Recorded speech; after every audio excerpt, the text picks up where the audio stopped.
Good afternoon, Squaxin community. We're here to let you know about the resources that the Squaxin tribe is currently providing to Squaxin Island Reservation residents and tribal members off reservation. First, we're going to start with Charlene and her elder program. Hello, everyone. I'm Charlene Abrahamson. I'm the Director of Family Services for the Squaxin Island Tribe, and I'm here to discuss our efforts within the department and different people we partner with for the food and food security of the people on the Squaxin Island Reservation and nearby in the community as well. So here at Family Services, we have a few different programs, and one is through our TANF site, and we collaborate with SPIPA, who acquires donations for eggs and fresh produce and milk, and those go out on Mondays. And we have Tiffany Henderson, Wicket LeClaire, and Rose Henry, who are generally delivering all of those. But I do want to acknowledge that although it's me speaking, it really is a department and interdepartmental effort. So those go out on Mondays to TANF eligible families. Where we can, we will distribute to the non-TANF eligible, but where that comes from generally is Janita. Janita is also partnering with SPIPA on that, and she and her workers help deliver that food as well. And there are quite a few boxes that go out, and of course our staff are wearing masks and gloves, and we generally leave it on the porch. We usually have the contact information so people are texted and know when it's going to be there, and lessening the person-to-person contact. And that will go to eligible families off the reservation as well. We do follow the emergency operations guidelines and not going further than generally Olympia and Shelton, and that was put in place quite a while ago. And in order to keep serving, we want staff to be safe as well and not traveling a further distance than they need to. And then through the Elders program, there are lunches served daily that are delivered, and again, those also go on the reservation and to elders who are living in Olympia and in Shelton. And those are generally hot meals, and again, the staff are wearing masks and gloves, and they know who is around, and it's elders and vulnerable adults as well. So sometimes you may see that food is going to somebody that you think's not an elder, but they're eligible. And just because it's a question I get frequently, to let you know that. And depending on who's in the home, we try to make sure there's enough for everyone who's in the home as well. And that is Jamie Queen and Famie Mason do a lot of the deliveries. Michael Henderson and Tiffany York also help out with that. And of course, our wonderful cooks, Lydia Trinidad and Rose Davis.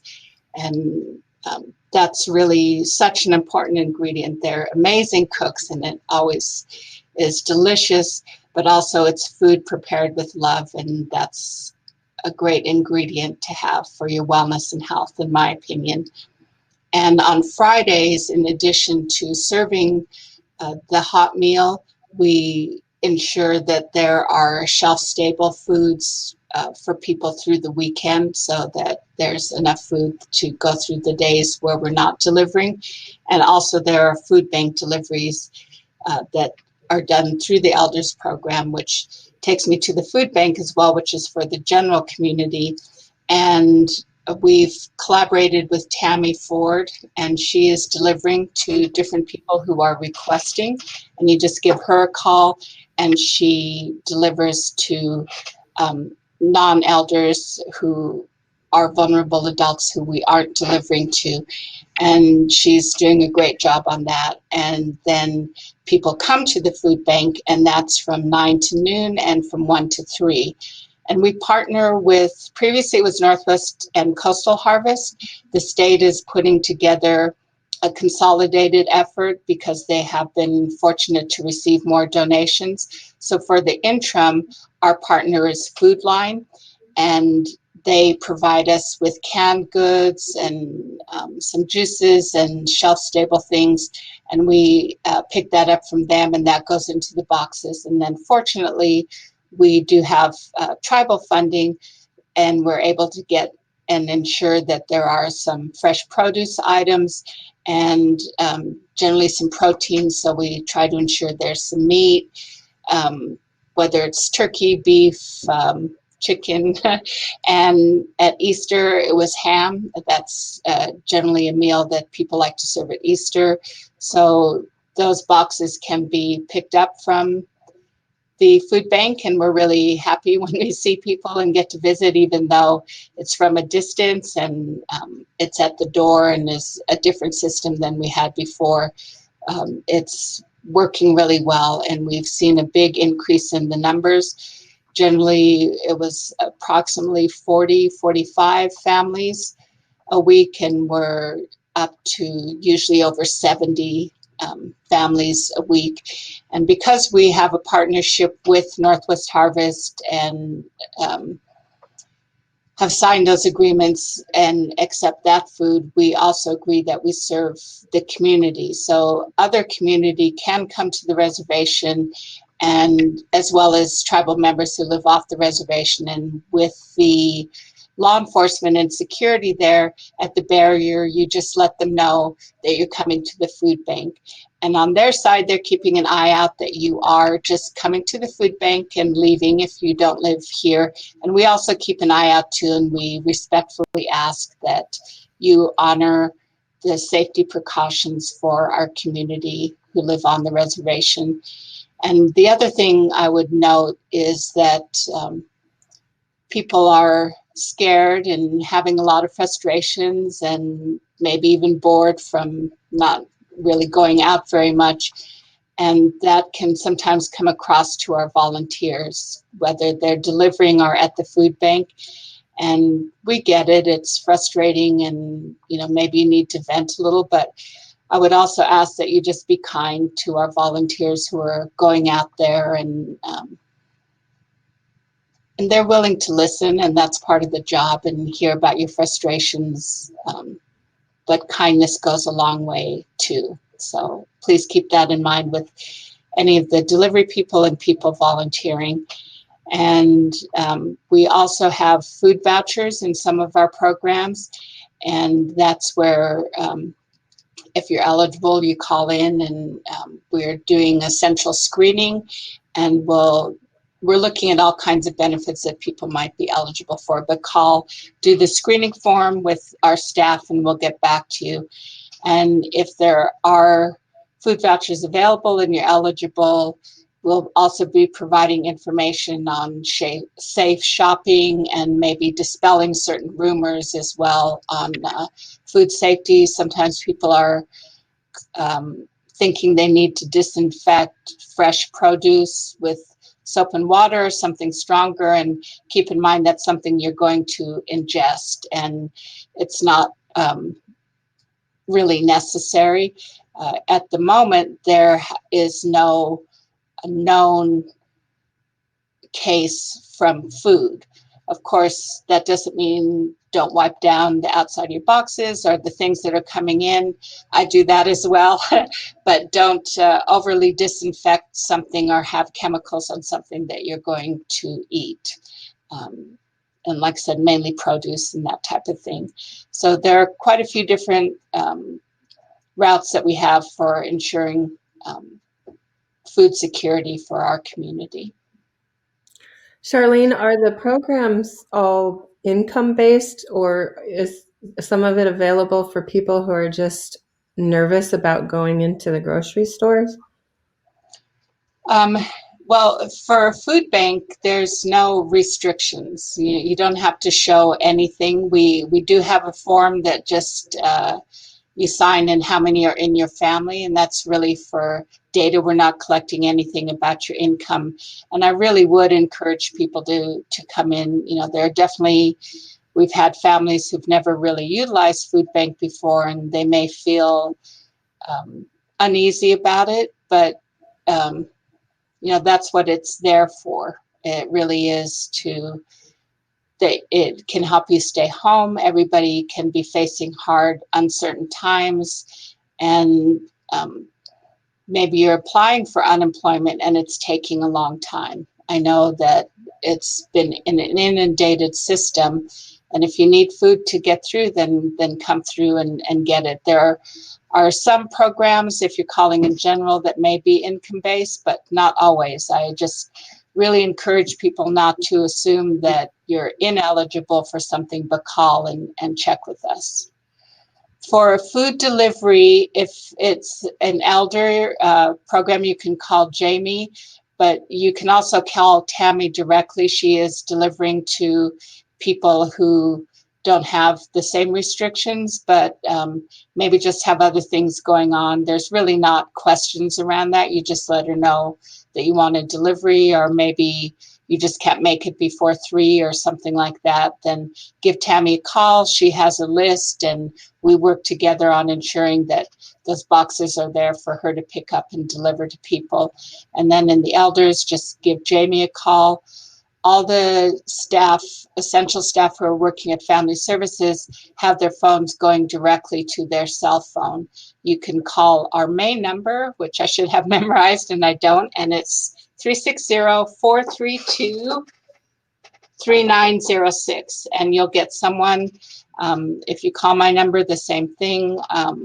We may have certain things where we need clear communication. We are accepting electronic signatures. So sometimes I'll get a message on Facebook, but any of us can, but we may ask for something further via phone, not necessarily in person, to ensure that we have the right person when we get that down on our documentation. And the boxes of food that are being delivered through the TANF program, do people have to be registered as a TANF client to be able to receive those boxes? And can you tell us what kind of foods are in those boxes? Sure. It is for TANF eligible families, but Janita is also distributing from the same source, and she doesn't have that restriction. But when we have extra, it's going to those in need for sure. But they have fresh produce, salads, eggs, milk. There's quite a lot in there, and we've had good feedback from people that they really appreciate the food that's there.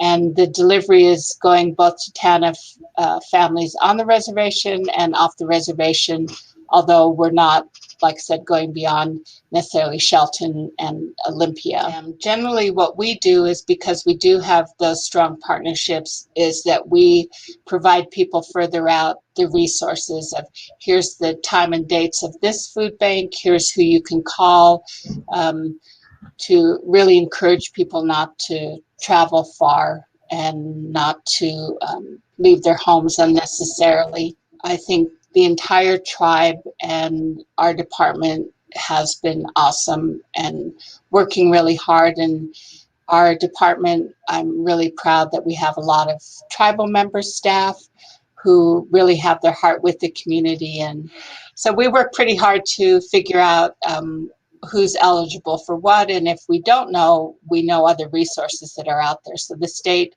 really has a lot of funds that have been released that are through the CARES Act and various things, but there's the disaster cash and a new funding source that went out as well. So they work pretty hard to do that. And I think the leadership is really doing a great job to ensure the longevity of the tribe, and we're really happy to be a part of that. And I don't really watch the news, but I read a lot of things for my own mental health. But I do know that one of the big fears across the nation, the number one thing, has been food security. And I can honestly say that the community isn't really facing that. If for some reason you're not getting your food or something, then yes, let us know. But I really do see so many programs across the tribe that are ensuring no one's going hungry. See you soon.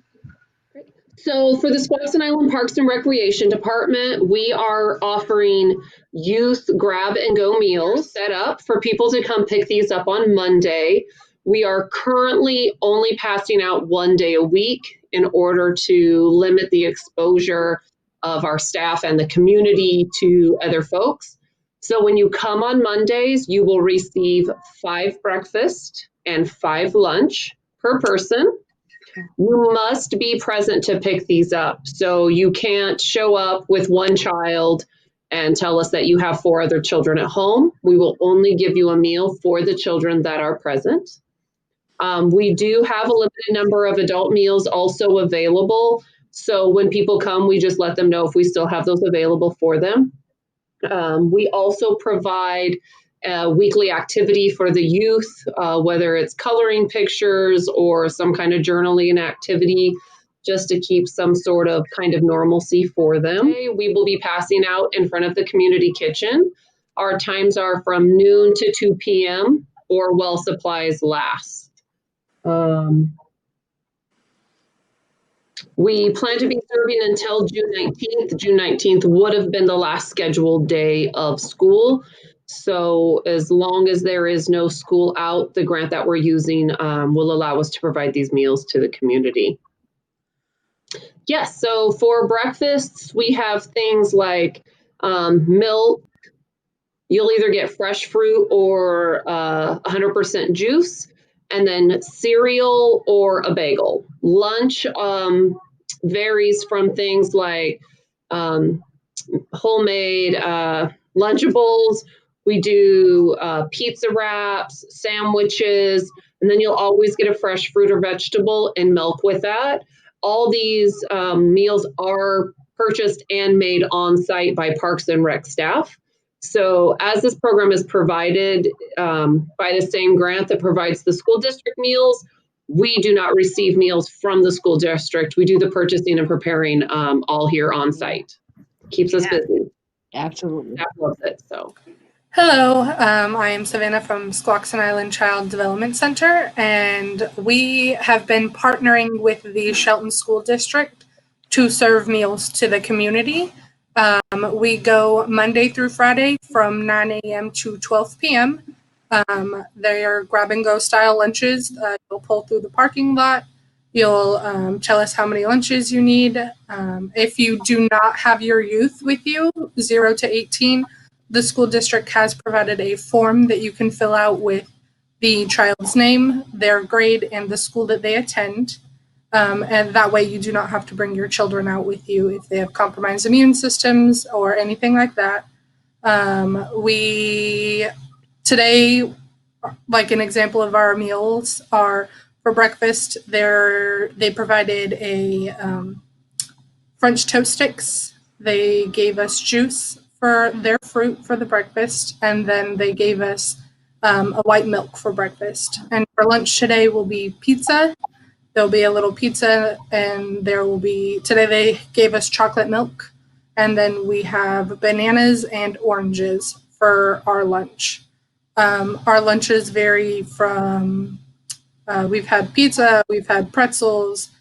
Lunch is always a hot item, and breakfast can be a hot or cold item like cereal or a breakfast bar, something like that. And we always give a fruit for breakfast and either 2 fruits or a fruit and a vegetable for lunch. Yeah, do not have to be enrolled in our program, and we serve all children that come through, so tribal and non-tribal. They can contact me or Sabrina at 360-426-1390. Well, thank you, ladies, for all the great information. If anybody watching this video has any questions, please feel free to contact each department directly, and we look forward to seeing you out in the community. Have a great day.